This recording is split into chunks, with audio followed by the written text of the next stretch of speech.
Hello! Today I will be reading Harold and the Purple Crayon by Crockett Johnson. One evening, after thinking it over for some time, Harold decided to go for a walk in the moonlight. There wasn't any moon, and Harold needed a moon for a walk in the moonlight, and he needed something to walk on.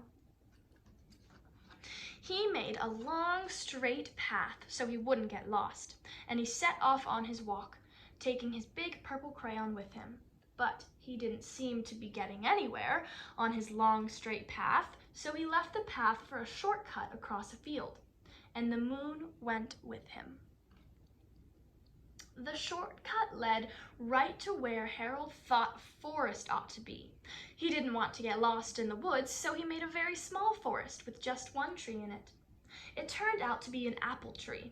The apples would be very tasty, Harold thought, when they got red. So he put a frightful dragon under the tree to guard the apples. It was a terribly frightening dragon. In even frightened Harold, he backed away. His hand holding the purple crayon shook.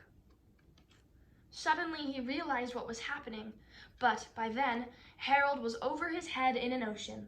He came up thinking fast, and in no time he was climbing aboard a trim little boat. He quickly set sail, and the moon sailed along with him. After he had sailed long enough, Harold made land without much trouble. He stepped ashore on the beach, wondering where he was. The sandy beach reminded Harold of picnics, and the thought of picnics made him hungry, so he laid out a nice, simple picnic lunch. There was nothing but pie, but there were all 9 kinds of pie that Harold liked best. When Harold finished his picnic, there was quite a lot left. He hated to see so much delicious pie go to waste. So Harold left a very hungry moose and a deserving porcupine to finish it up, and off he went, looking for a hill to climb up to see where he was. Harold knew that the higher up he went, the farther he could see, so he decided to make the hill into a mountain. If he went high enough, he thought, he could see the windows of his bedroom. He was tired, and he felt he ought to be getting to bed. He hoped he could see his bedroom window from the top of the mountain.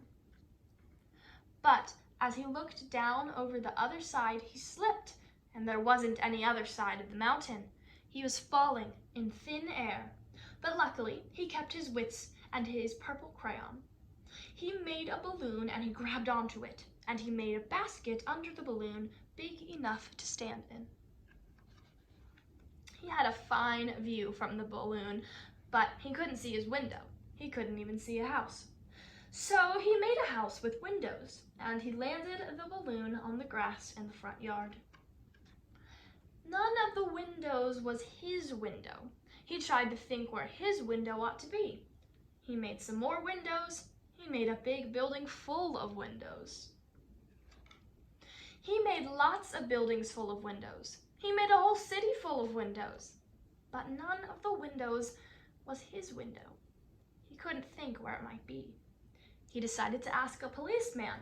The policeman pointed the way Harold was going anyway, but Harold thanked him. And he walked along with the moon, wishing he was in his room and in his bed. Then, suddenly, Harold remembered. He remembered where his bedroom window was, where there was a moon. It was always right around the moon. And then Harold made his bed. He got in it, and he drew up the covers. The purple crayon dropped on the floor, and Harold dropped off to sleep. I hope you enjoyed Harold and the Purple Crayon, and I hope it made you smile too.